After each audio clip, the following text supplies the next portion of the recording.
Hey friends, Ben Kacharis here. I'm one of the contributing editors with Christian Standard. I'm here with Dave Stone, this year's North American Christian Convention president. We're on the floor in the area where people are milling about between sessions here at the North American Christian Convention in July in Anaheim. And it's been an absolutely fantastic conference. My daughter is 17. You know Ellie. I know Ellie well. She tweets yesterday, "This is the best NACC ever," apparently forgetting the year I was president. And then I just talked to a woman who's 75 saying, "This is the best one ever." Dave, what are you saying? It seems like this is just really going well. Well, I think there's great momentum. There's a great energy here. And a lot of people have tried to say what's different about this year. And I don't think that there's tons different. I think it's more of just a tweak in several different areas. And I think there's a freshness. And the freshness comes from the fact that over half of the people who are here have never been to a North American Christian Convention before. And so when you couple that with a vacation destination like Anaheim being right across from Disneyland, and you factor in that there are 24 years since we have been here before, and so a lot of people don't know anything about the North American, it's one of those things where the excitement is growing. You know, the churches in the Southern California area have knocked it out of the park in getting the word out. And the first night when they were asked, how many of y'all, this is your first time to ever be at an NACC, more than half the room raises their hands, and now there's just this experience that's taking place and a lot of momentum, and they're all like, man, I think I'd like to come to this again. Yeah. So, seems like there's just a great spirit about that. So the place is a big part of that, the program is a big part of that, but you know, there's also just this, the theme that you've carried out is a better story.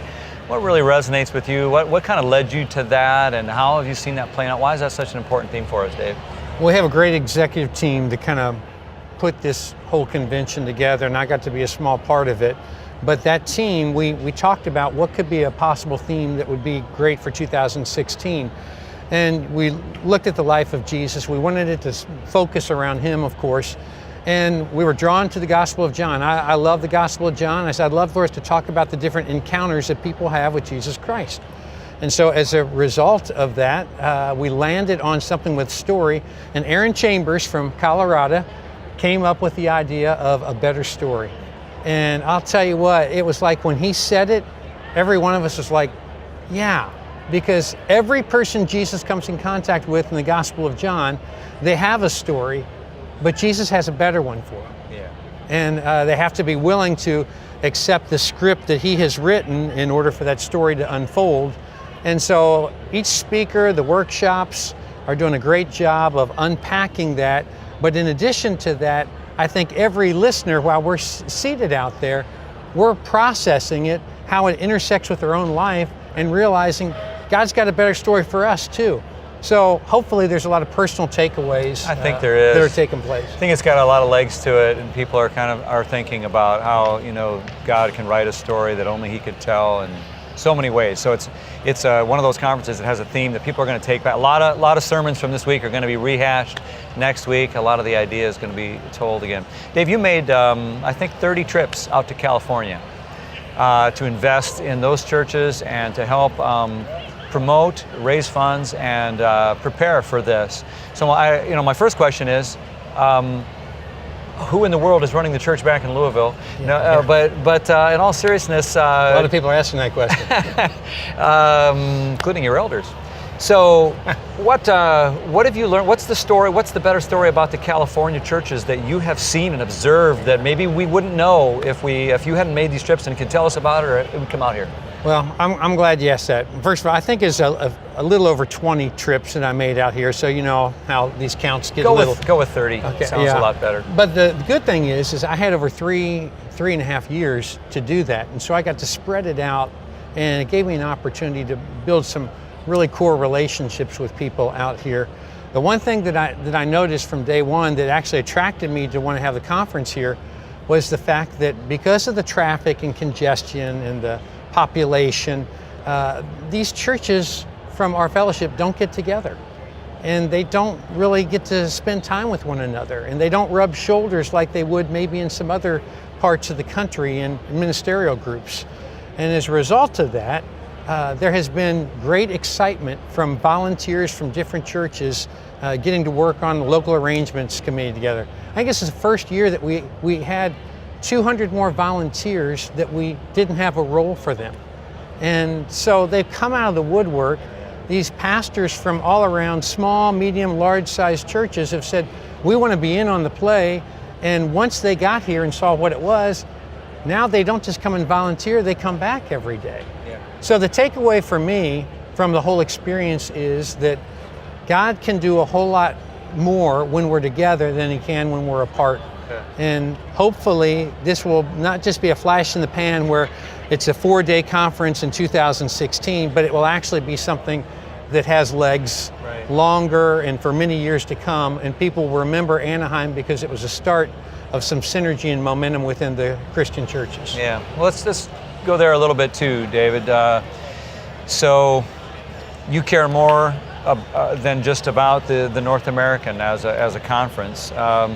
You care about this tribe, this movement. Walt Whitman apparently used to say when he'd seen a friend he hadn't seen in a while, he'd say, hey, what's become clear to you since we last were together? And I'm wondering if something is kind of clearer to you about this tribe of ours, your feelings about the future, your feelings about the challenges. There's some people that don't feel like maybe it's worth investing in as much, and there are sometimes you hear a leader saying, I don't know if I want to go to the North American or this kind of thing. And I'm just curious what's clear to you or what's in your heart at this point, now on Thursday of this year, as being so deeply involved. What do you see with Stone Campbell, Restoration Movement, our Olive Fellowship? What do you see? Well, you go back 20-some years ago, and Keenan Callahan declared at a church growth conference, he said, the day of the denomination is dead. And what he was saying was we were coming to a time where loyalty for a particular denomination or fellowship would be waning, and we've seen that play out in the past 20 years. In fact, we've even seen it with the North American at times, because there's not as much loyalty, especially for those who were younger that didn't have that affinity or that affiliation with it.